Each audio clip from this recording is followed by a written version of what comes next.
When my boy was little, he used to run barefoot across our yard, knees scraped, shirt stained with grass. He'd grab a stick, hold it high like a sword, and shout, "I'm gonna be a hero, Mama." I laughed, wiping the dirt from his cheeks. "You already are, sweetheart." Back then, the world felt simple. Summer nights with fireflies, baseball games, on the radio, apple pie cooling on the windowsill. He'd fall asleep clutching his toy soldier, the cheap plastic one from the dime store downtown. I remember tucking him in, pulling the quilt up to his chin. His hair smelled like shampoo and sunshine, the kind of smell only a child can carry. And I would whisper, "Dream big, baby. Dream bigger than this town." He grew fast, too fast. One day, he was racing his bike down Maple Avenue. The next, he was 6 feet tall, walking across a stage with honor cords around his neck. Stanford University, the name looked unreal printed on his acceptance letter. I cried so hard I had to sit down on the porch steps. That letter weighed less than an ounce, but it felt like 50 pounds of pride in my chest. I still remember his first day there, the campus lawns, perfectly cut palm trees swaying against that California sky. I carried a box of his books. He carried everything else, like he didn't want his mama to strain her back. We set up his dorm posters on the wall, a desk lamp in the corner. Then he hugged me tight and whispered, "Mom, don't worry. This is just the beginning." I drove the 20 miles home alone, counting every highway sign like each one was another mile pulling me further from my boy. He thrived there. He called every Sunday night. "Hi, Mom, guess what? I aced my exam." "Hey, Mom, I'm joining a study group." "Hi, Mom, I met someone special." Each call lasted 10 minutes, but those 10 minutes carried me all week. I cooked too much food just so I could tell him, "Don't forget to eat, son," like I was feeding him through the phone line. You see, I thought I knew the plan: graduate, find a job in Silicon Valley, buy a house with a white fence, start a family of his own. That's the picture I painted in my head. That's the dream every mother sketches for her child. And maybe that's why I held on to every detail: the weight of his backpack, the way his voice cracked when he said "love you," the scrape of his sneakers on our wooden porch. Because I wanted proof that I raised a boy who was strong, who was kind, who was destined for something more. Now when I sit on that same porch, the swing creaks under my weight, I trace the wood grain with my hand, and I still see him there. 10 years old, stick in hand, declaring to the world, "I'm gonna be a hero." And me smiling back, thinking I had all the time in the world. But time runs faster than any boy on a bicycle. It doesn't stop at red lights. It doesn't wait for you to catch your breath. And before I knew it, my little dreamer became a man. That's where the story begins, with hope, with a dream bigger than a small town yard.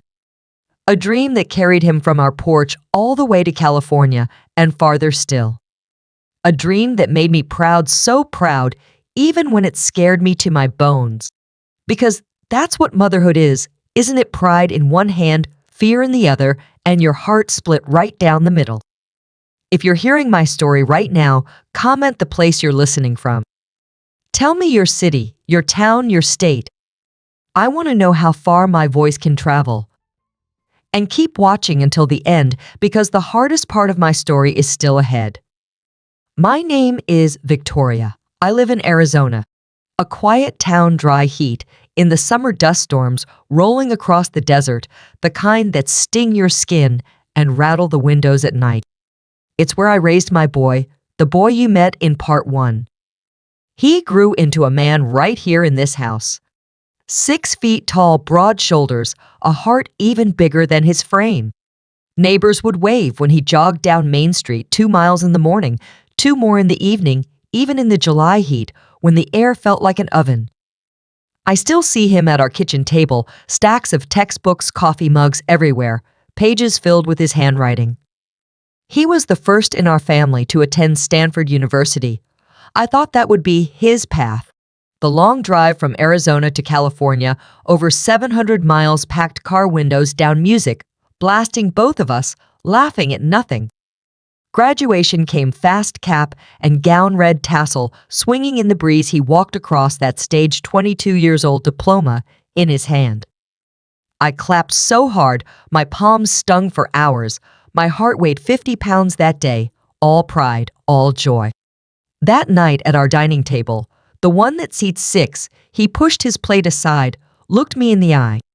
"Mom," he said, "I've made a decision." I smiled, thinking he'd talk about Silicon Valley, or maybe a master's degree or a job in Phoenix just 2 hours away. But his words cut different. "Mom, I'm enlisting. I want to serve in Afghanistan." My fork slipped, clattered against the plate. The sound echoed too loud in that room. I stared at him, my Stanford graduate, my pride, my baby. And I couldn't breathe for a moment. Pride and fear fought inside me, two heavy weights pulling my chest apart. He spoke with fire in his eyes. "The world is bigger than me, Mom. I want to protect it. I want to give something back." I reached for his hand. His fingers were strong, but his palm was warm and trembling. That night, I sat on the porch swing alone. The Arizona sky stretched wide, stars scattered like salt across black velvet. And I whispered to myself, he could build software. He could buy a house. He could stay safe here. But my son wasn't built for easy roads. He was built for mountains, for deserts 10,000 miles away. I told him, "If this is truly your choice, I will stand by you. But don't you ever forget you are my son first." He smiled, that same smile he had at 10 when he held a stick like a sword, declaring he'd be a hero. And that's how it began, the chapter that would carry him away from Stanford's safe walls to the dust of Afghanistan. And me, Victoria, sitting here in Arizona, holding my heart together with nothing but prayer and the hope that my boy would come back home. When he left Arizona, the air felt different. The house echoed, too quiet, too empty. I stood on the porch, watched his bus disappear down the highway, dust rising behind it. My boy, my soldier, now headed for training, then Afghanistan. The first letter came 2 weeks later, plain envelope postmarked from the base. I held it like it weighed 100 pounds, hands shaking, eyes blurring before I even opened it. "Hi, Mom. The food here is rough, but I'm fine. Don't worry." Those words, just a few lines, but they filled my lungs with air again. I kept every letter stacked in a shoebox under my bed. Some smelled like dust and sweat, some smudged from rain or sand. Mom, today was 20 miles of drills. My boots feel like bricks. Mom, I met a buddy named Daniel. We run laps together at dawn. Mom, I miss your cornbread so much.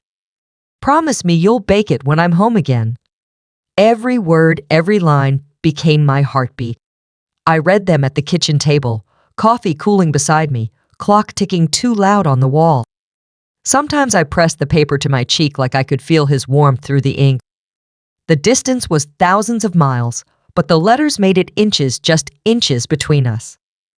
Until the mailbox stayed empty for days, then weeks. And my chest felt hollow, like someone scooped it out and left me nothing but worry. Neighbors asked politely, "Any news from your boy?"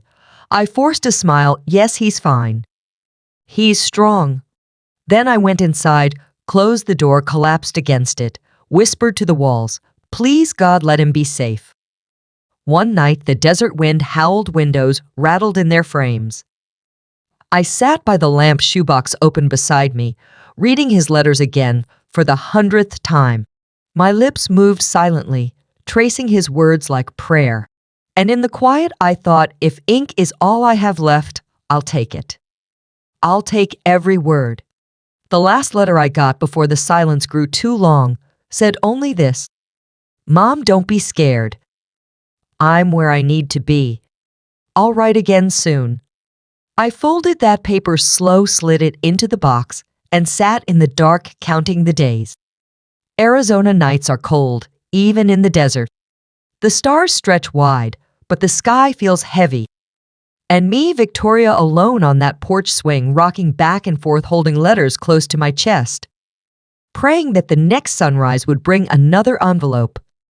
The silence lasted too long, too many empty mailboxes, too many nights without letters. I knew something was wrong, but I kept telling myself he promised he'd write again soon. Then came the knock.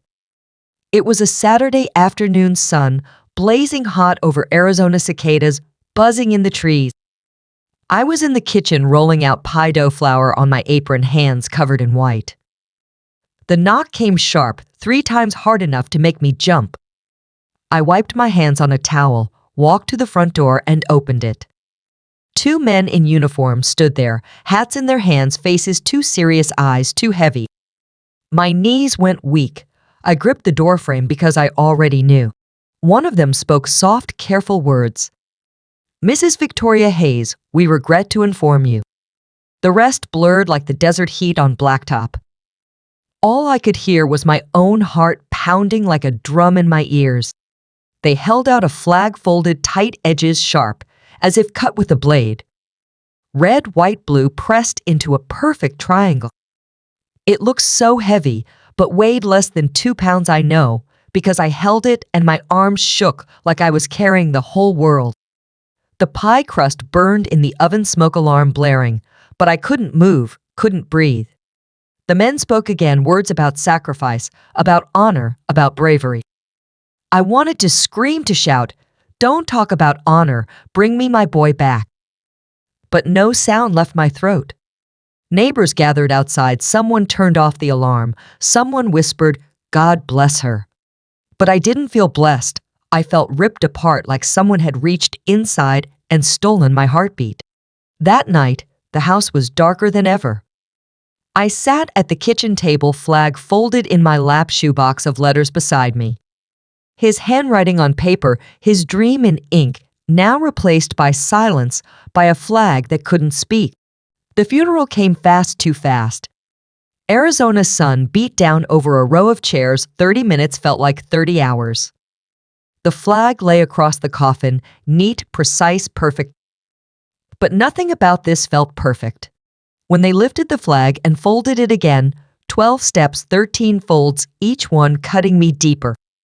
A soldier bent down, placed it in my arms, and said, on behalf of a grateful nation. Grateful, what a strange word, when a mother's arms are empty. People hugged me, neighbors, brought casseroles, family drove 300 miles from Texas. They filled my fridge with food, but not one bite passed my lips. How could I eat when my son would never taste cornbread again? At night, I wandered the house, counting his steps in my memory, from the porch to the kitchen, 20 feet exactly, from the hallway to his room, 12 feet even. Now those feet were gone, and all that echoed was silence. I pressed the flag to my chest, felt the stiff fabric edges digging into my skin. I whispered, "Are you still here? Can you hear me?" But flags don't answer back. They only sit silent, sharp corners, cold fabric, empty weight. Arizona skies stretched wide above me, 10,000 stars glittered, but none of them looked like him. I stood outside, barefoot, desert dirt, cool under my feet, wind dry against my cheeks, and I cried into that sky, cried until my throat burned. Because the world lost a soldier, but I lost my son. I told myself, maybe tomorrow I'll wake and it will be a bad dream. But mornings came, coffee brewed, mail truck passed by, and reality stayed. Every sunrise without him was proof that the dream was gone. So here I am, Victoria, a mother with nothing but a folded flag and a shoebox of letters. Trying to hold myself together, trying to breathe, trying to survive. Because that's what he'd want, and that's all I can do. After the funeral, after the flag, after the casseroles and the handshakes, silence came back, but this time it felt heavier, like 100-pound stone sitting on my chest. I tried to pray, but my words fell flat like stones dropped in dry dirt. Lord, why him? Why my boy? The walls gave no answer, the ceiling stayed blank. Neighbors meant well, they brought pies and flowers, they said things like he died a hero. He's in a better place. But better for who? Better for the country, better for strangers. Not better for me. At night, I stared at the ceiling fan spinning slow above my bed blades, whirring steady like time mocking me. Every turn whispered, "He's gone. He's gone. He's gone." I stopped answering the phone, stopped opening the door, stopped going to church. Even God felt distant, like he'd turned his back, like he'd signed the papers that sent my son away. One Sunday, I sat alone in the pew. Church bells rang outside, but inside me was nothing. I opened the hymnal, the words swam on the page. I couldn't sing. I couldn't even whisper. Because how do you praise when your prayers are ignored? I asked myself, what's the point of honor if honor steals your child? What's the point of sacrifice if the ones left behind are empty shells walking through kitchens with cold coffee and no appetite? I looked at the flag on the mantel, sharp edges, perfect folds. It stared back like an accusation. Was it worth it? Do you feel proud now? I wanted to rip it open, unfold it, scream at it. But my hands shook too much, so I just sat rocking in my chair, tears falling into my lap. The house smelled like dust, the kind that settles when no one moves enough to stir it. Dishes piled in the sink, mail stacked unopened on the counter, shoebox of letters untouched under my bed. I used to clean every Saturday morning, scrubbing floors, until they shined. Now I couldn't lift the mop, couldn't care if the counter stained. What did it matter? The only one I cleaned for would never walk through that door again. Sometimes I wandered outside, desert air, dry and sharp cactus, standing like soldiers in the yard. I'd walk half a mile down the dirt road, no destination, just steps in the dust. Every crunch of gravel under my boots sounded like a memory, breaking, another piece of me falling away. One night, I yelled at the sky, Arizona stars bright above me. Are you listening? Do you even care? My voice cracked, echoed against the empty hills. But no answer came back, only the wind, only silence. People said time heals, but time just circled like a clock with no hands dragging me in endless loops. Morning, night, no change, no relief. Only the same ache, the same hollow, the same question, why? I lost my faith in war, lost my faith in government, and worst of all, I lost my faith in God. Because if he truly loved me, would he tear my son away? I held the shoebox one night, pressed it to my chest, like maybe the letters could patch the hole in me. But the paper felt thin, too thin to carry me, too thin to hold back grief. And I whispered to myself, I am not strong. I am not proud. I am just broken. That was my life then, Victoria in Arizona, a mother with an empty house, a folded flag, a broken faith. And no light left inside. After the anger faded, after the shouting at the sky, only quiet remained. But this quiet wasn't peace. It was loneliness, thick and heavy like fog filling the house. At first, neighbors came often knocking on my door with casseroles, with pies, with paper plates of barbecue. They said, we're here for you, Victoria. Anything you need. And for a while their voices filled the silence. But people have lives, kids to pick up, from school bills to pay, jobs to work. And slowly, their visits grew shorter, their voices fewer, until one day no one came at all. The mailbox stayed empty, except for bills and catalogs, not a single letter, not a single envelope that carried my boy's name. I used to race to the porch at the sound of the mail truck. Now I sat still because I already knew there would be nothing. The kitchen table told the story, best 6 chairs, 1 woman, 1 untouched place set across from me. I used to cook for 2, sometimes for 3 big pans of cornbread, chicken, fried steak, with gravy, apple pie cooling by the window. Now I boiled pasta, 1 small pot, barely a pound of noodles, half a jar of sauce. And even that was too much, because eating alone tastes like dust. The TV kept me company, sometimes news anchors talking about the war numbers, reports, faces I didn't know. I shouted at the screen once, that's not a number, that's my son. Then I shut it off because the silence hurt less than hearing strangers count lives like coins in a jar. I walked the neighborhood at night, half a mile up the road, half a mile back.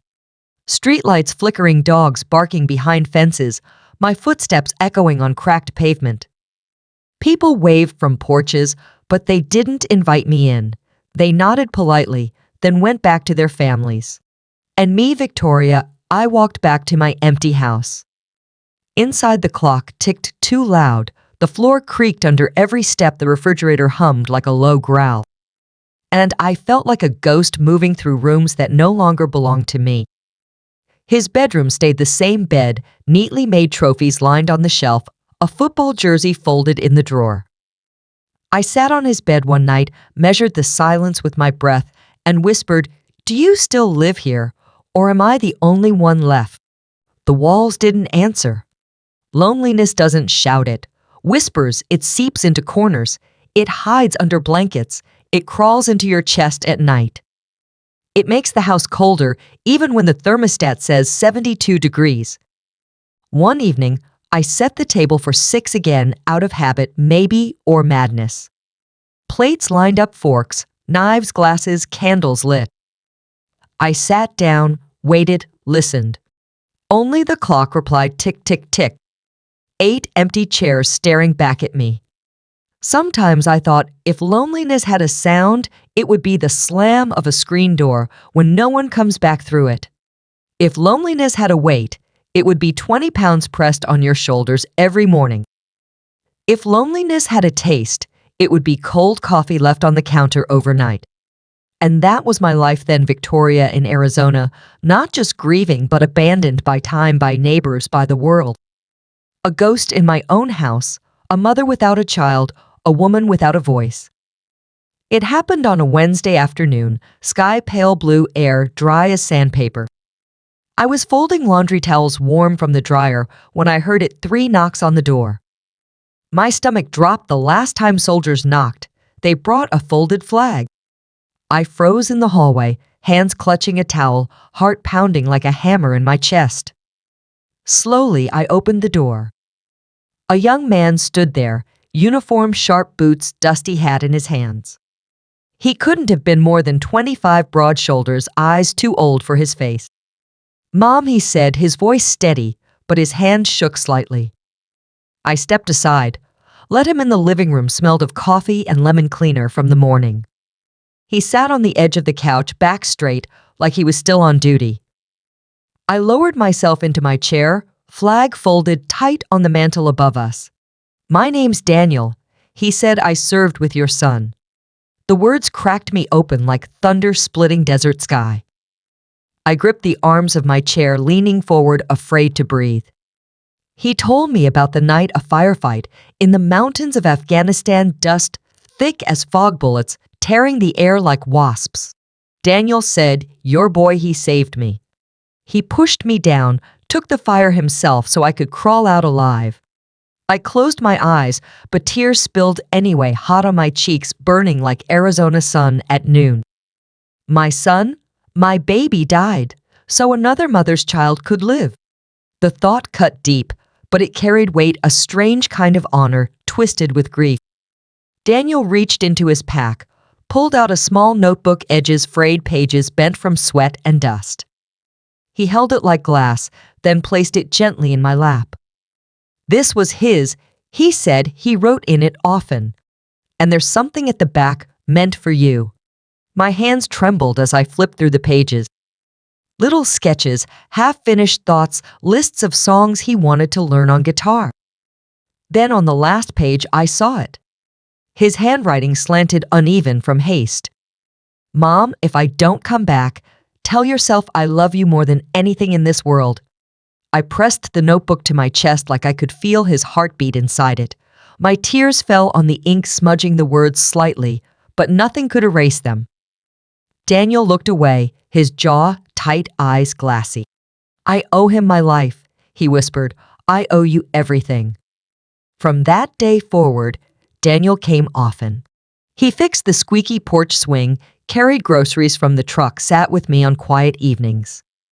He called me Mom sometimes. The first time he did, my breath caught, my heart cracked open, but not from pain this time.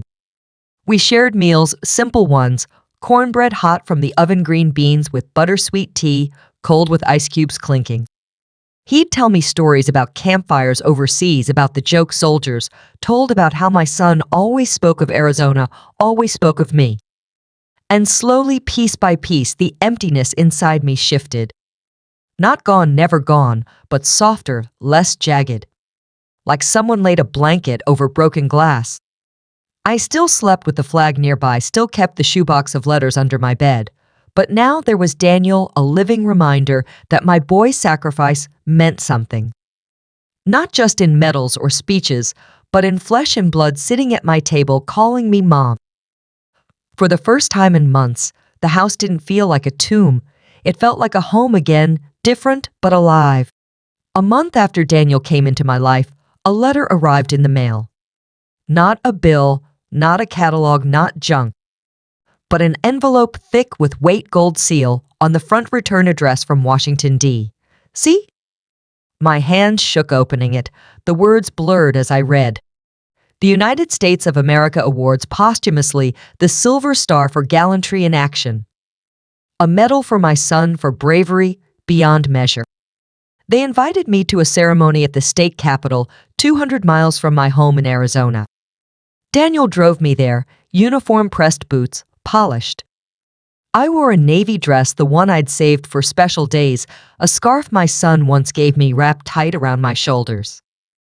The hall was grand, marble floors, shining flags, lining the walls, rows of chairs filled with families, mothers, fathers, siblings' faces carrying the same weight as mine.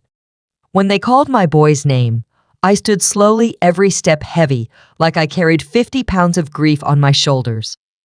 They handed me the medal, cold silver, gleaming under the lights. Applause filled the room, but in my heart, I just wanted silence, a space where I could hear my son again.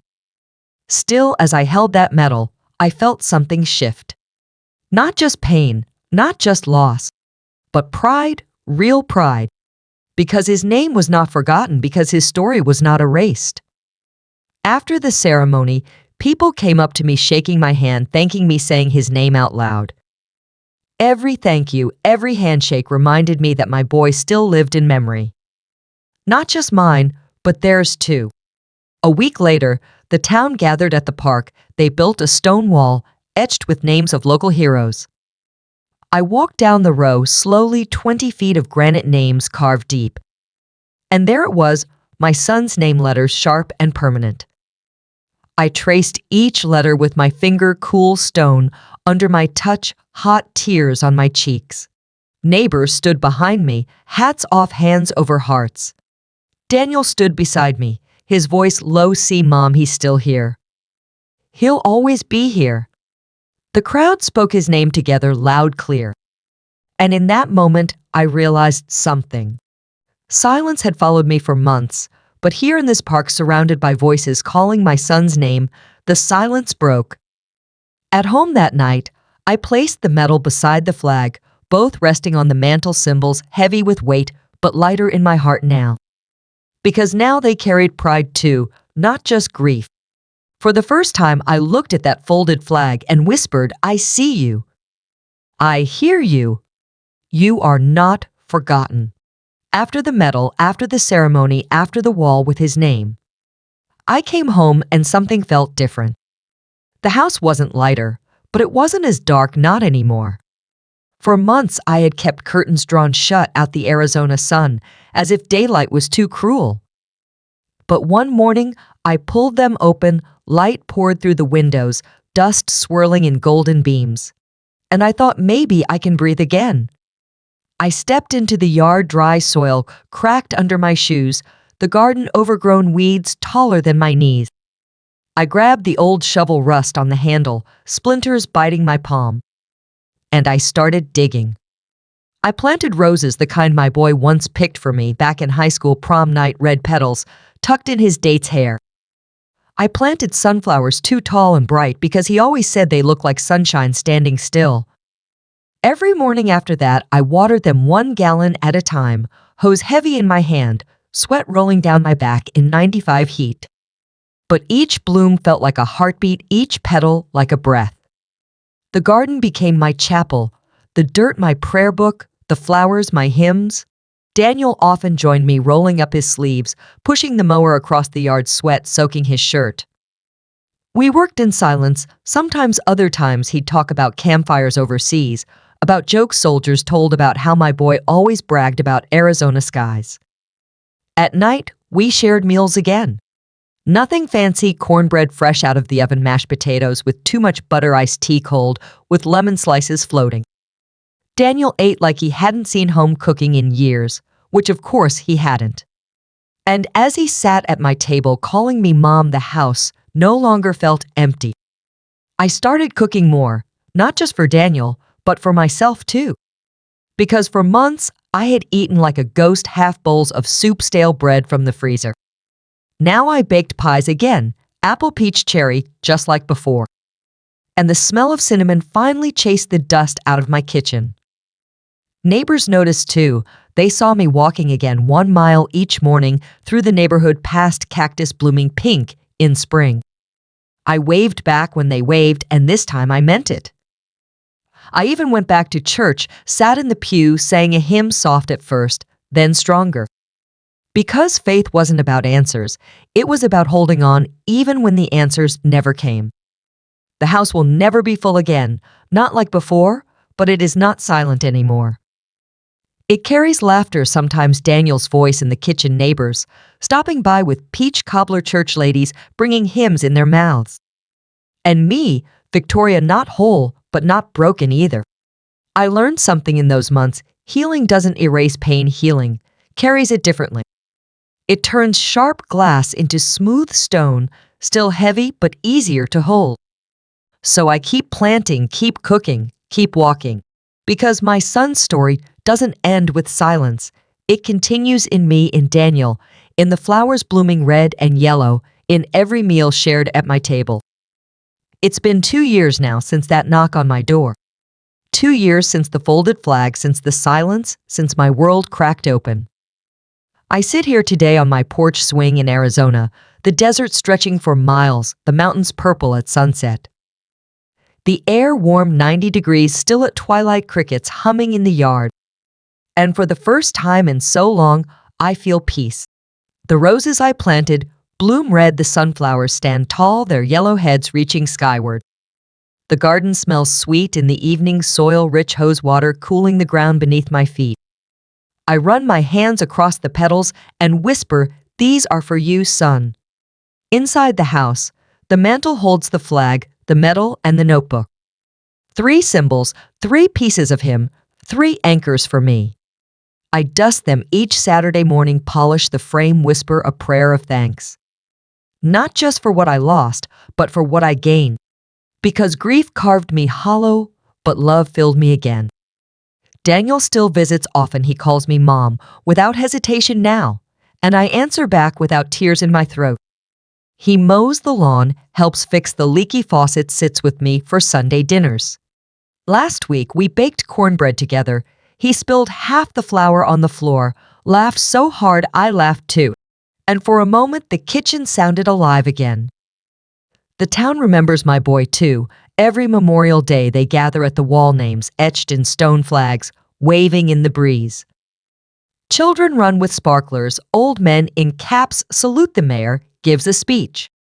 And when my son's name is read, I stand tall, hand on my heart, pride swelling heavy as 50 pounds in my chest.